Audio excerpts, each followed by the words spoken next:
Assalamualaikum warahmatullahi wabarakatuh dan selamat pagi. Selamat datang pada perkuliahan kelas matematika diskrit. Nah, untuk pertemuan kali ini pada mata kuliah matematika diskrit, materi yang akan kita bahas, materi pertama adalah permutasi. Tentunya permutasi ini sudah tidak asing lagi bagi kalian, karena permutasi ini sudah pernah dipelajari sebelum-sebelumnya, baik pada tingkat SMA maupun pada semester-semester sebelumnya. Nah, sebelum lanjut pada materi, terlebih dahulu kalian harus mengetahui capaian pembelajaran yang akan kita capai. Jadi, mahasiswa mampu mengaplikasikan rumus-rumus kombinatorik. Jadi, permutasi itu masuk pada rumpun ilmu kombinatorik. Nah, dengan indikator mampu dalam mengaplikasikan rumus permutasi.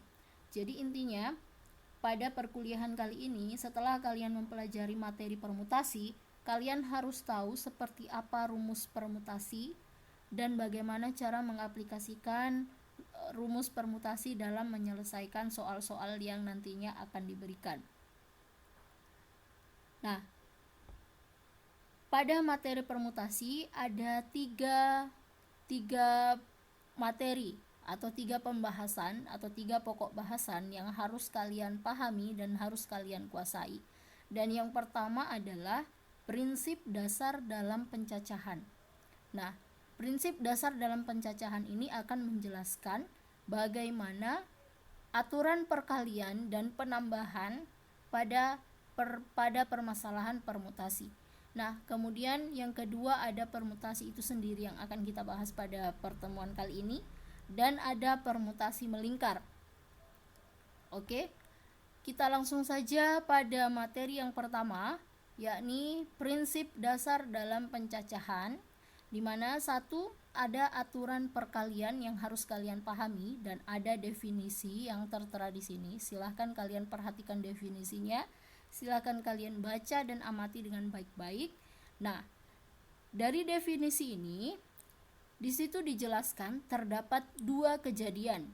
Ada kejadian pertama dalam M cara dan kejadian kedua dalam N cara. Jika kejadian pertama dan kejadian kedua tersebut terjadi secara bersama-sama, maka bisa diselesaikan dengan M kali N cara. Silakan kalian pahami sendiri definisinya karena ini masih sederhana. Oke, kita lanjut. Nah, untuk lebih memahami definisi, kita harus ada contoh soal yang sudah saya berikan. Ada 3 contoh soal yang sudah saya berikan untuk memahami definisi yang ada tadi. Nah, contoh soal yang pertama, silakan kalian siapkan pulpen dan kertas untuk mencatat setiap penjelasan yang akan saya berikan. Contoh pertama, berapakah banyaknya kejadian yang mungkin muncul jika 2 buah dadu dilempar 1 kali? Jadi anggap saja 2 buah dadu ini adalah 2 kejadian yang muncul secara bersama-sama karena dilempar 1 kali secara bersama. Nah, jadi kalau ada 2 buah kejadian dan 2 buah dadu, setiap mata dadu itu mempunyai 6 mata, ya, 1, 2, 3, 4, 5, 6. Dan kalau satu dadu mempunyai 6 mata, berarti kalau ada 2 dadu tinggal kita kalikan saja sesuai dengan definisi tadi, M kali N cara. Jadi 2 buah dadu dilempar 1 kali, terdapat 36 cara, yaitu 6 kali 6. Baik, selanjutnya untuk contoh soal nomor 2 yang kedua, dari 10 orang siswa SMA akan dibentuk sebuah kepengurusan yang terdiri dari 1 ketua dan 1 wakil ketua. Ada berapa cara pemilihan kepengurusan yang mungkin terbentuk? Nah, soal-soal yang saya sajikan ini sangat sederhana dan pastinya tentunya sering kalian jumpai kalau kalian rajin membaca buku pelajaran-pelajaran SMA maupun materi-materi sebelumnya. Nah, dari soal ini diketahui 10 orang siswa SMA dan akan dibentuk sebuah kepengurusan yang terdiri dari 1 ketua dan 1 wakil ketua. Nah, yang ditanyakan adalah berapa cara pemilihan kepengurusan yang mungkin akan terbentuk. Nah, anggap saja terdapat M-nya kejadian pertama adalah 10 mahasiswa ya, 10 cara. Nah, kemudian 10 cara, yang pertama kan ada 2 yang harus kalian pilih, yaitu ketua dan wakil ketua.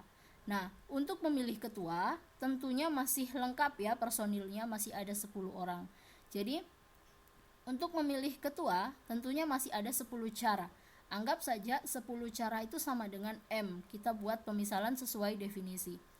Tidak harus M dan N ya, bisa variabel apapun atau pemisalan apapun, yang penting bisa dipahami. Nah, yang pertama pemilihan ketua, tentunya masih ada 10 cara, karena masih ada 10 orang siswa SMA yang disediakan untuk pemilihan ketua. Nah, untuk memilih wakil ketua, tentunya tinggal 9 cara, karena hanya ada bersisa 9 orang, karena 1 orang sudah terpilih sebagai ketua. Nah, karena hanya ada 2 yang dicari, ketua dan wakil ketua, maka kita tinggal mengalihkan saja 10 dikali 9. Jadi kejadian pertama itu ada 10 cara, dan kejadian kedua itu ada 9 cara. Jadi tinggal sekalikan saja 10 kali 9 atau M kali N sama dengan 90. Jadi kesimpulannya, cara pemilihan kepengurusan yang mungkin terbentuk adalah 90 cara kepengurusan. Nah, selanjutnya contoh yang terakhir di sini masih tentang pemilihan. Jadi soalnya sekelompok mahasiswa terdiri atas 5 orang pria dan 4 orang wanita. Jika 2 orang wakil harus dipilih, 2 orang ya, garis bawahi, 2 orang wakil harus dipilih, masing-masing 1 pria dan 1 wanita, maka jumlah kemungkinan wakil yang dapat dipilih adalah, nah, jadi ini sama halnya dengan contoh-contoh sebelumnya, contoh nomor 1 dan 2. Terdapat 5 orang pria dan 4 orang wanita. Tentunya kalau dari yang pria, 5 orang pria yang disediakan, dan harus 1 yang dipilih, tentunya masih ada 5 cara, dan kita misalkan sebagai M. Kemudian ada 4 orang wanita yang harus dipilih 1 juga, satu orang wanita dari 4 orang wanita. Tentunya masih ada 4 cara juga yang kita misalkan sebagai N cara. Jadi banyaknya kemungkinan wakil yang dapat dipilih adalah 5 kali 4 cara sama dengan 20 cara. Nah, saya berharap penjelasan saya dapat dipahami dan bisa dicatat sebaik mungkin untuk bahan pembelajaran. Karena ini masih sangat sederhana, ini adalah aturan perkalian. Baik, kita lanjut. Nah, aturan perkalian yang sederhana tadi sebelumnya dan bisa diperluas ya, perluasan aturan perkalian. Nah, di sini karena penyebutannya adalah perluasan, tentunya bukan hanya 1 atau 2 cara yang terjadi, bahkan lebih, mulai dari N1 cara, N2 cara, sampai NP cara.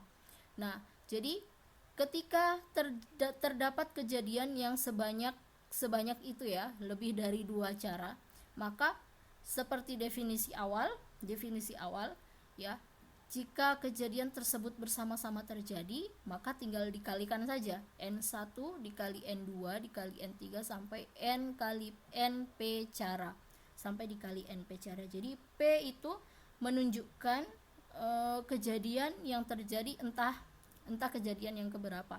Yang jelas NP cara itu akan lebih dari 2 cara yang akan terjadi secara bersama-sama. Nah, untuk lebih jelasnya kalian bisa baca secara mendalam yang seperti apa perluasan aturan perkalian, karena kata-katanya mudah dipahami, dan kalau kalian fokus belajar, pastinya fokus membaca, pastinya bisa kalian pahami dengan baik. Nah, di sini